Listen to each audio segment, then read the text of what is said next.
오늘 같이 나누실 말씀은 마태복음 12장 43절부터 45절 말씀입니다. 마태복음 12장 43절부터 45절까지입니다. 더러운 귀신이 사람에게서 나갔을 때에 물 없는 곳으로 다니며 쉬기를 구하되 얻지 못하고 이에 가로되 내가 나온 내 집으로 돌아가리라 하고 와 보니 그 집이 비고 소재되고 수리되었거늘 이에 가서 저보다 더 악한 귀신 7을 데리고 들어가서 거하니 그 사람의 나중 형편이 전보다 더욱 심하게 되느니라. 이 악한 세대가 또한 이렇게 되리라. 아멘. 할렐루야. 오늘 이 시간 하나님의 정에 나오신 성도 여러분들을 환영하고 축복합니다. 오늘 말씀을 통해서 우리가 하나님의 은혜를 깨닫고 하나님의 말씀의 은혜를 깨닫는 걸 통하여서 하루 동안 주님 앞에 순종하면서 살아갈 수 있기를 축복합니다. 이 사회는 점점 빠르게 발달하고 있습니다.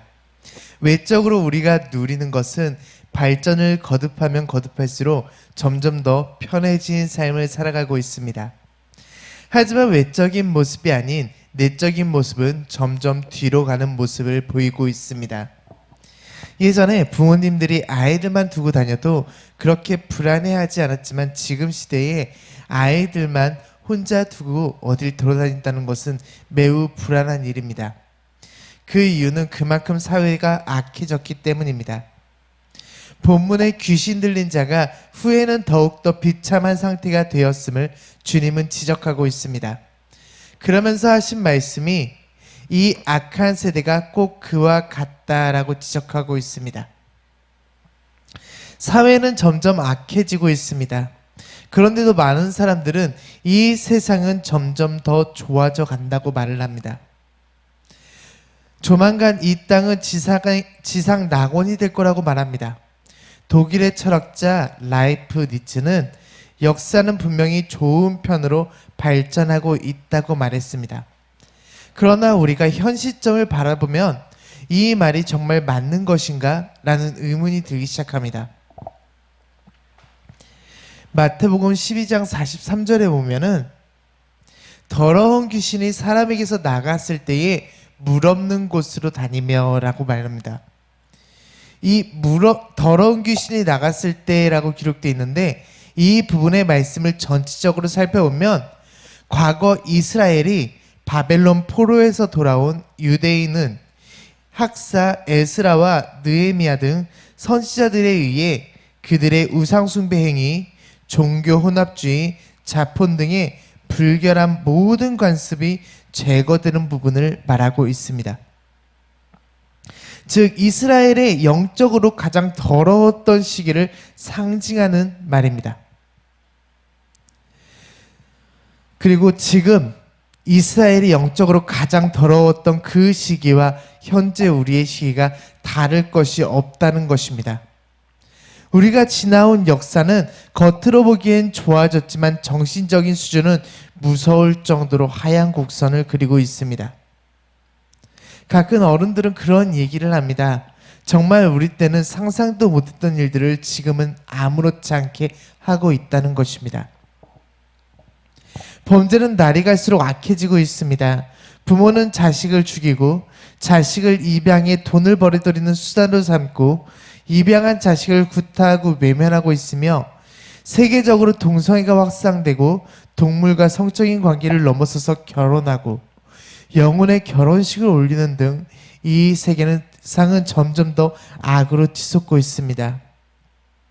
우리가 가지고 있는 컴퓨터, 스마트폰 등은 우리의 삶을 편하게 만들고 있지만 영적, 도덕적, 정신적으로는 퇴보의 역사를 걸어가고 있습니다.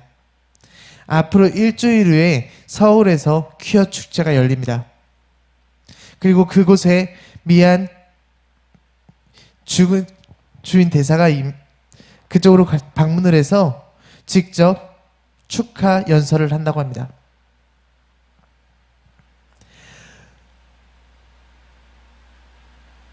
우리나라도 이렇게 되고 나면은 언제 동성애가 합법으로서 자리 잡을지 모릅니다.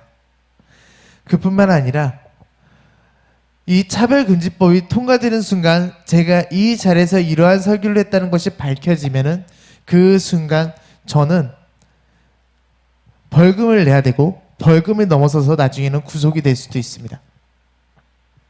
이제 차별금지법이 되면은 우리는 그러한 이야기를 할 권리조차도 잊게 되는 것입니다.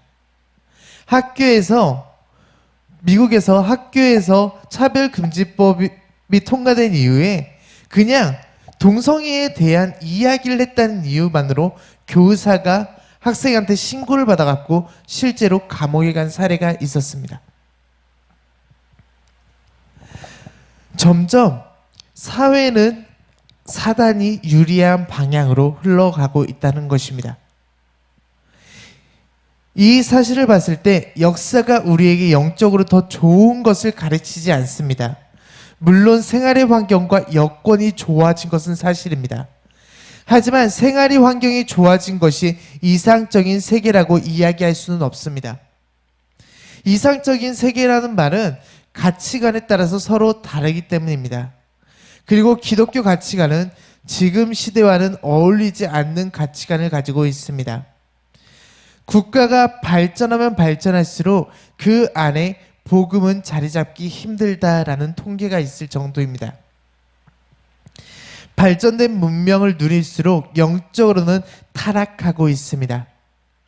하지만 기독교인조차 내가 누리고 살아가는 것들을 통해서 편하고 재미있으니까 정말 받아들여서 안 되는 문화까지도 받아들이고 살아가고 있습니다. 사람들에게 호응을 얻기 위해서 우리가 받아들이고 인정하지 않아야 될 문화까지도 인정하고 살아가고 있다는 것입니다. 그중 가장 대표적인 문화가 할로윈 축제입니다. 이 할로윈 축제는 귀신들을 불러들이는 축제입니다. 그런데 우리는 그것을 재미있다는 이유로 사회인들과 어울린다는 이유로서 받아들이고 교회 안에서 유초등부 2부 순서로서 할로윈 축제를 하는 경우도 있습니다.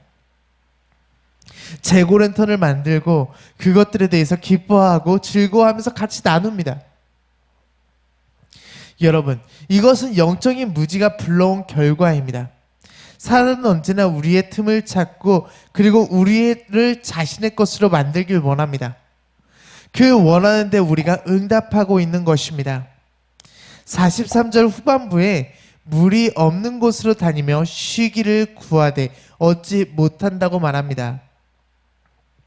귀신은 인간의 마음속에 거하며 그 인간을 자기에게 종속시키기를 원합니다.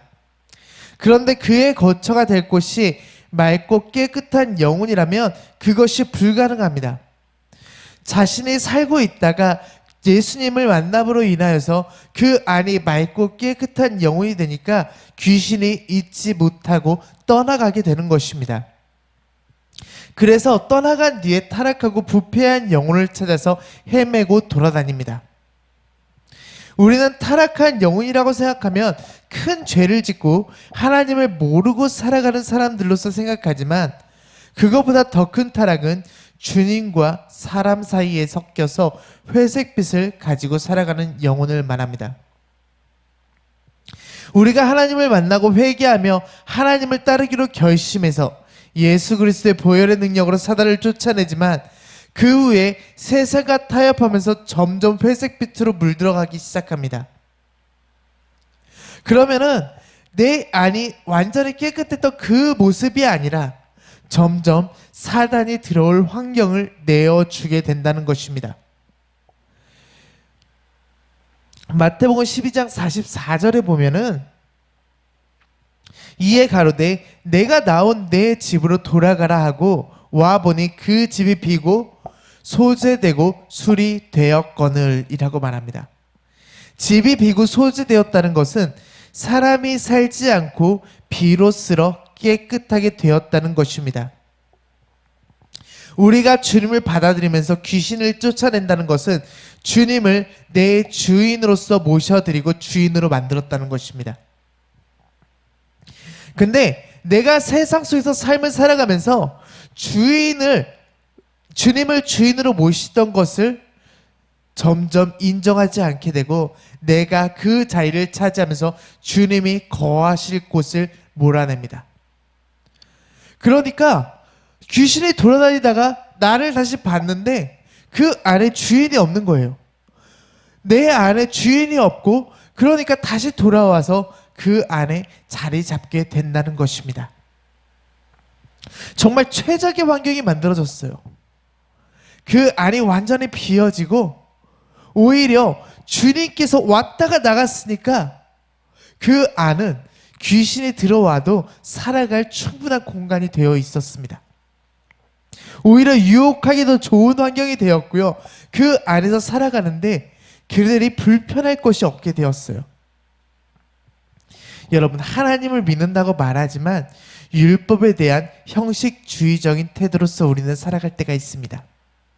하나님의 말씀을 율법의 도구로 정죄하고 비판하는 도구로 삼으며 외식적인 믿음을 보였던 바리새인들처럼 주님을 만나 영적으로 변화된 삶을 살아야 하지만 영적으로 변화되지 못한 삶을 살아가면서 이전의 삶을 살아가고 있으면서 나는 말씀만을 알고 그 말씀의 저울을 다른 사람에게만 대고 있는 우리를 바라볼 수 있습니다.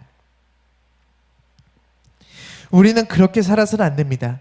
내 모습이 외식적인 믿음이 아니라 진정으로서 영적으로 변화된 믿음을 가져야 됩니다.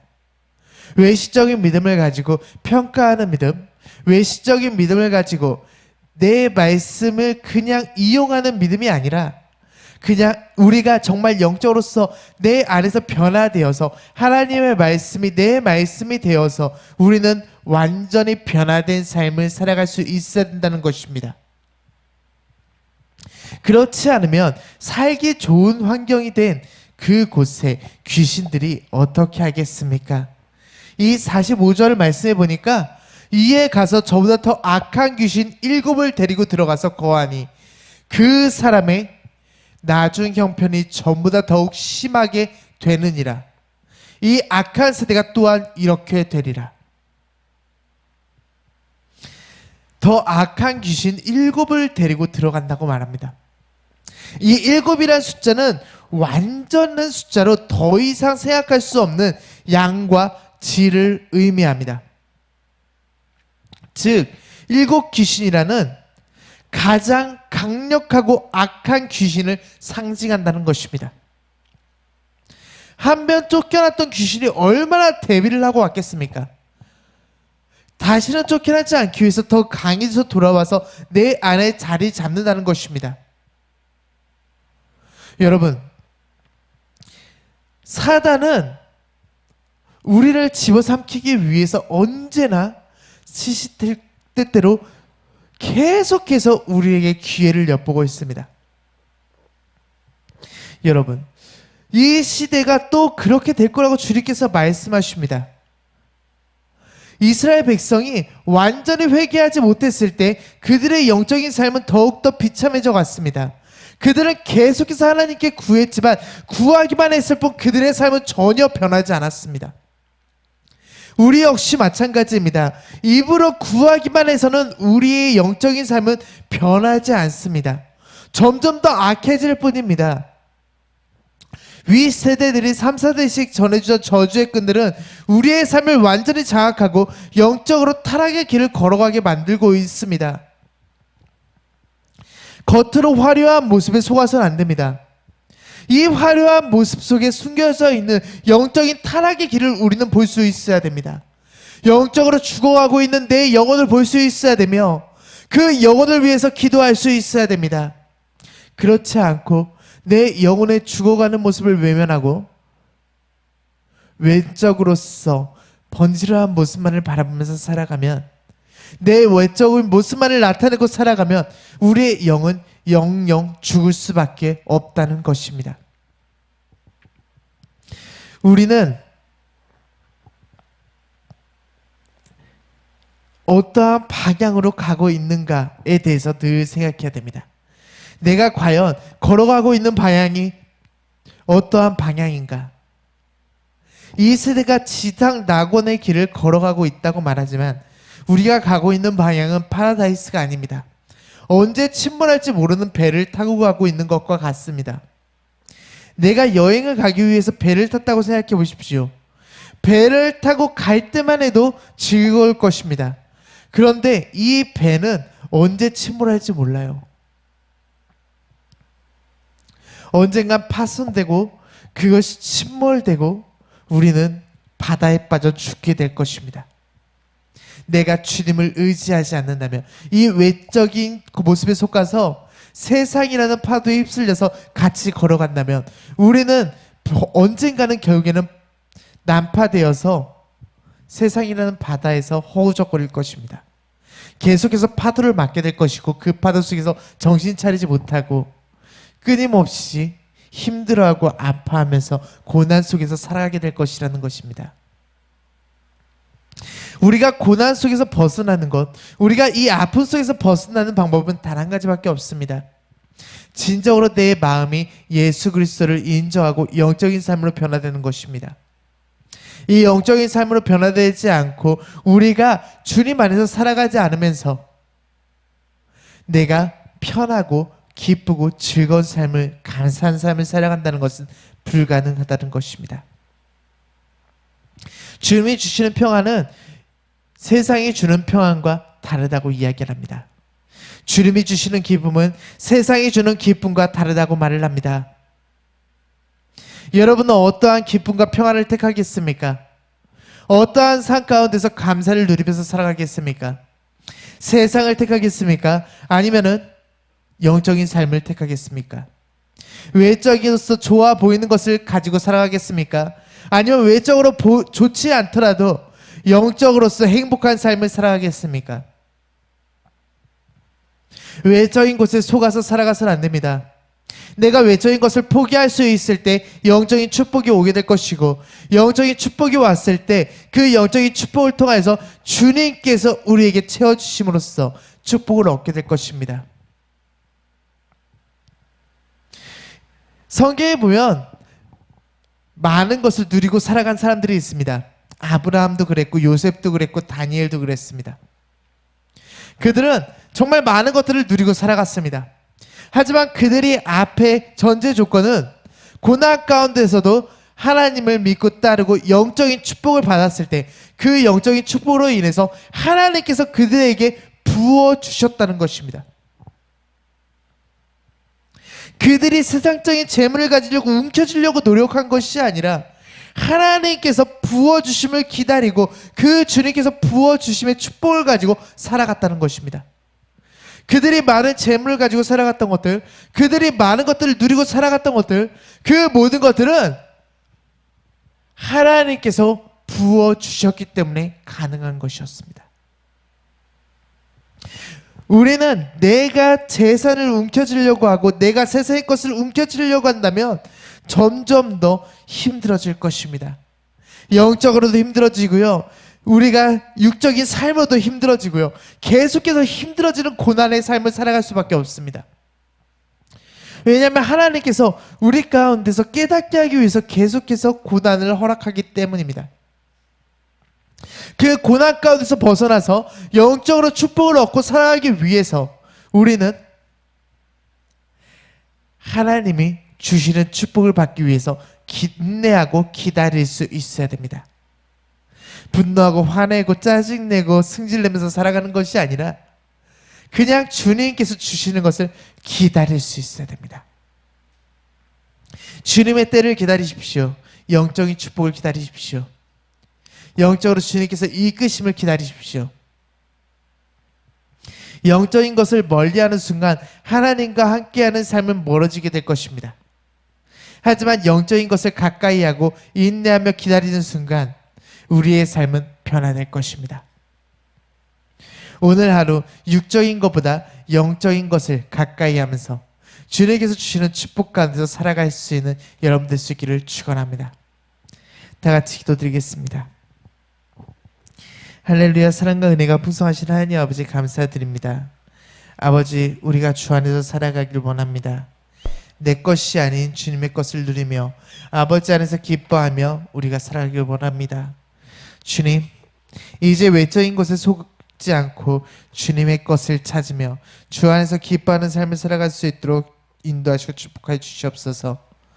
내가 기뻐하는 것이 하늘의 것이 되게 하여 주시며 세상의 것이 아닌 주님의 것을 쫓아 살아가면서 하나님의 기쁨이 되는 자녀가 될 수 있도록 우리를 붙들어 주시옵소서. 모든 걸 주님께 맡기오며 거룩하신 주 예수 그리스도 이름으로써 기도드렸습니다. 아멘. 하늘에 계신 우리 아버지시여, 이름이 거룩히 여김을 받으시오며 나라의 임하옵시며 뜻이 하늘에서 이룬 것 같이 땅에서도 이루어지리이다. 오늘날 우리에게 일용할 양식을 주옵시고 우리가 우리에게 죄 지은 자를 사하여 준 것 같이 우리를 시험에 들게 하지 마옵시며 다만 악에서 구하옵소서. 대개 나라와 권세와 영광이 아버지께 영원히 있사옵나이다. 아멘. 다 같이 기도하고 들어가시기 바랍니다.